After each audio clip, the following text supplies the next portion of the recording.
This channel does not promote any violent, harmful, or illegal activities. All content provided by this channel is meant for an educational purpose only. এনইপির যে মডেলটা তৈরি হয়েছে ভারতবর্ষের ক্ষেত্রে বিশেষ করে 4 বছরের ডিগ্রি কোর্স হয়ে যাওয়ার কারণে এত দিন ধরে পড়াশোনার পেছনে আমি সময় দেব, আমার ব্যয় হবে, অর্থনৈতিক খরচা আছে আমার, এই ব্যয়ের পর সময় দেওয়ার পর আমি যদি দেখি যে আমার চাকরির জগৎ নেই, তখন আমি কি করব?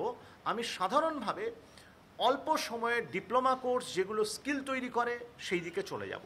ফলে যে পুল, একটা বিপুল পরিমাণে গ্রামগঞ্জের প্রথম দ্বিতীয় জেনারেশনের ছাত্রছাত্রীরা যারা বিপুল পরিমাণে এই ধরনের আন্ডার গ্র্যাজুয়েট বা পোস্ট গ্র্যাজুয়েশনে আসছিলেন, তাদের সংখ্যা অনিবার্যভাবে কমে যাবে। এবং আপনাকে আমি বলছি এখানে অন ক্যামেরা, 28 সালের পর এনইপির প্রথম ব্যাচ যখন 27 সালে বেরোবে, 28 সালের পর কার্যত প্রথম সারিরই বলুন আর দ্বিতীয় সারির বলুন, তৃতীয় সারির বলুন, সমস্ত কলেজ এবং বিশ্ববিদ্যালয়ে কার্যত হাপিত্যেশ করে বসে থাকতে হবে আন্ডার গ্র্যাজুয়েটে ছাত্র পাওয়ার জন্য, ছাত্রী পাওয়ার জন্য।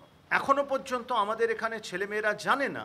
আমি আপনাকে আমার নিজের পরিচিত বন্ধুদের ছেলেমেয়েদের উদাহরণ দিচ্ছি যে তারা দিল্লি সিইউইটি দিয়ে তারা পেয়েছেন এবং তাদের প্রথম কাউন্সেলিং হয়ে গেছে। কেউ রামজোশ কলেজ, কেউ লেডি শ্রীরাম পেয়ে গেছেন, তারা দিল্লিতে তারা চলে যাবেন। দ্বিতীয় টায়ারে একটা লোক আছে যারা অতটা ভালো ফলাফল করতে পারেননি, তারা প্রাইভেট ইউনিভার্সিটিগুলোতে অলরেডি এনরোল্ড হয়ে গেছেন। এবার সরকারি বিশ্ববিদ্যালয়, কি প্রেসিডেন্সি কি যাদবপুর, এখনও পর্যন্ত ফলাফল বেরোয়নি। ফলে কোনো বাবা মা যারা অন্ততপক্ষে খানিকটা অর্থনৈতিকভাবে সচ্ছল, দুটো জায়গায় ভর্তি করার মতো সামর্থ্য আছে, তারা প্রথম চয়েস হিসেবে দিল্লি নিয়ে নিয়েছেন, প্রাইভেট কলেজ নিয়ে নিয়েছেন, ইউনিভার্সিটি নিয়েছেন, ভর্তি করে রেখে দিয়েছেন। এটা কিন্তু একটা অশনি সংকেত। একটা বিশ্ববিদ্যালয় সত্যিকারের, তার যদি আপনি এক্সেল করতে হয় তাকে, তাহলে কিন্তু নানা ধরনের লোক, অর্থাৎ প্রথম প্রজন্মের পড়ুয়া, একটা দীর্ঘ সময় ঐতিহ্য রয়েছে, লেখাপড়ার বাড়িতে ট্র্যাডিশন রয়েছে, সেই রকম পড়ুয়া, এরকম অনেক ধরনের পড়ুয়ার একটা সংমিশ্রণ দরকার হয়, বিশেষ করে বিশ্ববিদ্যালয়ের চরিত্রের জন্য। যে সরকার কার ক্ষতি করছে? সরকার মনে করছে এই যে ছেলেমেয়েরা যারা জয়েন্টে পরীক্ষা দিয়েছে, আপনি যাদবপুরে একটা সার্ভে করুন, আপনি একটা কল্যাণীতে একটা সার্ভে করুন, দেখবেন এখানে 25 থেকে 30% ছেলে মেয়ে কার্যত পড়তে এসছেন, তারা দ্বিতীয় প্রজন্মের অথবা প্রথম প্রজন্মের পড়ুয়া।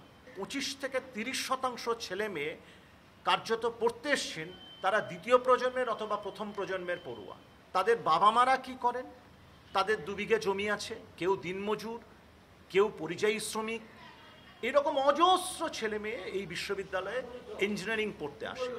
এখন এই রকম যদি অনিশ্চয়তা থাকে, তাহলে যেটা হবে, এই ছেলে মেয়েগুলো বাবা মা ঘটিবাটি বিক্রি করে বন্ধক রেখে তাদের ছেলে মেয়েকে হয় আইএম, হেরিটেজ, প্রাইভেট যে কলেজগুলো রয়েছে সেখানে ভর্তি করবে, কারণ তার একটা মানে ঐকান্তিক আগ্রহ, ইচ্ছে যে আমার ছেলে ইঞ্জিনিয়ারিং পড়ুক, আমার ছেলে, এবং সেই কারণে সে পরিশ্রম করেছে, সে একটা কোনো ইনস্টিটিউশনে ভর্তি করেছে, প্রচুর খরচা করে 50,000 1 লাখ টাকা দিয়ে আকাশ টাকা সে ভর্তি করেছে।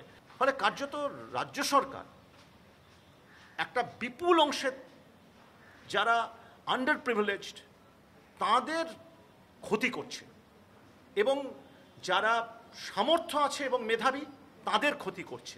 এবং যাদবপুর বা অন্যান্য সরকারি কলেজগুলোয় ছাত্রছাত্রী পাবে না। এবং দেখুন প্রাইভেট কলেজগুলোতে আগামী 5 তারিখ থেকে প্রায় 4টে কলেজ আমি জানি কলকাতার, যারা ক্লাস শুরু করে দিচ্ছে। তাহলে এখানে বোঝা যাচ্ছে যে সরকার মোটিভেটেড, সরকার প্রাইভেট কলেজগুলোকে প্রমোট করতে চাইছে। আর যাদবপুরের মতো বড় প্রতিষ্ঠান যারা এখনও পর্যন্ত এনআইএফের র্যাঙ্কিংয়ে ত্রিচি, সুরতকাল এগুলো হচ্ছে এগিয়ে, যারা ভারতবর্ষের মধ্যে এত বড় পজিশন রয়েছে, তাদের মতো ভালো বিশ্ববিদ্যালয়গুলোকে শুকিয়ে মারতে চাইছে।